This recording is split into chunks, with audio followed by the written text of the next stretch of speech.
Assalamualaikum warahmatullahi wabarakatuh.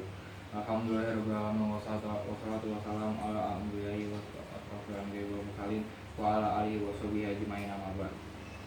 Asyhadu an la ilaha illallah wa asyhadu anna Muhammadar Rasulullah. Allahumma shalli ala Muhammad wa ala ali sayyidina Muhammad. Rabbi shrah li sadri wa yassir li amri wahlul 'uqdatam min lisani yafqahu. Yang terhormat Bapak Kiai Haji Lukman Hakim, Bapak Ibu guru yang saya hormati dan teman-teman saya yang veterani, mari kita meningkatkan puji syukur kehadirat Allah Subhanahu wa taala atas nikmat yang telah diberikan, terutama nikmat iman dan Islam. Selanjutnya kita haturkan salawat dan salam kepada junjungan besar Nabi Muhammad SAW yang kita nantikan syafaatnya di yaumul qiyamah. Malam Nuzul Quran pada 17 Ramadan merupakan peristiwa penting yang turunnya ayat Al-Quran. Pertama, Al-Quran surat pertama yang turun adalah Al-Alaq ayat 1-5. Perantara malaikat Jibril. Saat itu Nabi Muhammad SAW berkholawat ke Gua Hiro, Jabal Nur. Gua Hiro berjarak kurang lebih 6 km dari Mekah. Nuzul Quran dalam bahasa Indonesia berarti turunnya Al-Quran. Secara istilah peristiwa turunnya Al-Quran diturunkan dari Lauhul Mahfuz ke Baitul Izzah di langit dunia. Kala itu Al-Quran sebagai pencerahan umat Islam yang masih dipimpin oleh kelompok jahiliyah. Nabi Muhammad SAW diutus ke tanah Arab untuk meluruskan kembali ajaran-ajaran yang besar. Turunnya Al-Quran terjadi pada malam 17 Ramadan ketika Nabi Muhammad SAW berumur 40 tahun. Nabi Muhammad SAW menyepi ke Gua Hiro mengutip dari Tribun Lampung sejarah turunnya Al-Quran ketika Nabi Muhammad SAW meminta izin istrinya Khadijah untuk merenung dan mengasingkan diri di Gua Hiro.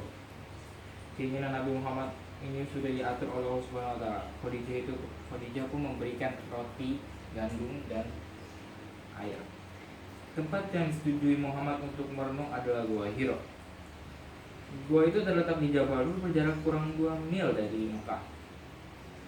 Dari terjemahan bebas, Jabal artinya gunung, sementara Nur cahaya. Gua Hiro merupakan gua kecil berukuran 4 hasta dan lebar 1,75 hasta. Nabi Muhammad SAW di dalam gua selama sebulan penuh, sebulan Ramadan. Ketika berada di gua, Rasulullah SAW melakukan ibadah, menonton fenomena alam dan menguasai ceritanya yang menyertainya. Kemudian malaikat Jibril turun membawa wahyu. Allah Subhanahu wa taala memilih menurunkan wahyu kepada Nabi Muhammad SAW berusia 40 tahun. Kenapa bukan berusia 40 tahun? Karena ketika waktu usia 40 tahun merupakan puncak kematangan jiwa manusia. Ketika Rasulullah SAW genap berusia 40 tahun, tanda kenabiannya mulai jelas. Di antaranya bebatuan di Mekah menghantarkan selama kepada beliau juga mengalami ruyah sidika, yaitu mimpi hakiki. Ruyah sidika, mimpi hakiki, mimpi itu tampak begitu nyata, jelas layaknya fajar. Mimpi itu sempat diturunkan Aisyah dalam hadis berikut yang artinya turunnya wahyu kepada Rasulullah SAW diawali dengan ruyah sidika, yaitu mimpi hakiki dalam tidur. Beliau bermimpi sangat jelas terangnya fajar. Kemudian beliau mulai suka mengasingkan diri. Beliau biasanya mengasingkan diri di Gua Hiro. Beliau bertahanus atau beribadah di dalam gua. Kemudian beberapa malam lalu pulang kepada keluarga karena harus berbekal tinggal di sana. Gitu mereka rupanya untuk ambil air dan roti gandum. Khadijah memberikan bekal untuk keperluan yang sama, itu air dan roti gandum. Sampai turunnya wahyu ketika Rasulullah SAW dari Gua Hiro. Malaikat Jibril pun datang dan berkata, baca. Beliau menjawab, aku tidak bisa membaca. Rasulullah SAW mengisahkan malaikat Jibril mengangkut dan menangkapku sampai aku merasa begitu payah. Lalu dia melepaskanku, lalu dia berkata lagi, bacalah. Aku menjawab, aku tidak bisa membaca. Malaikat Jibril kemudian memekaku dan menangkapku lagi untuk ketiga kalinya sampai aku merasa begitu payah. Kemudian dia melepaskan aku. Kini ia membaca. Bacalah dengan menyebut nama Rabbmu yang menciptakan. Dia telah menciptakan manusia dengan segala darat.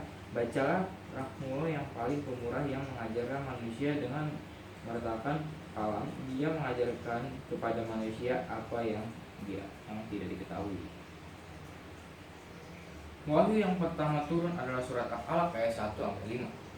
Setelah turunnya ayat, Nabi Muhammad SAW pulang dalam keadaan gigil ketakutan. Jadi Rasulullah SAW balik ke rumah. Nabi Muhammad SAW pulang membawa wahyu itu dengan ketakutan. Beliau mencari Khadijah binti Khuwailid dan berkata, "Selimuti aku, selimuti aku." Khadijah menyelimuti sampai reda rasa takutnya. Lalu Nabi Muhammad SAW bertanya dan mengerti apa yang terjadi padaku. Beliau ceritakan semuanya kepada istrinya tercinta. "Aku betul-betul khawatir akan keselamatan diriku," ujar beliau menutup cerita. Khadijah menenangkannya sekali-kali tidak. Allah tidak akan menghinakanmu selama-lama. Engkau orang yang suka menyambung silaturahmi, memikul beban, orang yang susah memberi piutang kepada yang membutuhkan, melalaikan tamu dan membela kebenaran. Ketika Nabi Muhammad diselimuti Khadijah, malaikat Jibril juga memberikan wahyu dalam surat Al-Mudaththir. Demikian yang dapat saya sampaikan. Semoga Allah Subhanahu wa taala memberikan kemudahan kepada kita semua untuk mempelajari, mengamalkan Al-Quran dalam kehidupan kita sehari-hari, dan Allah menyelamatkan kita di dunia akhirat karena petunjuk yang di dalam Al-Quran. Demikian, terima kasih atas perhatiannya. Mohon maaf bila ada kesalahan atau kekurangan. Wabillahi taufiq wal hidayah. Assalamualaikum warahmatullahi wabarakatuh.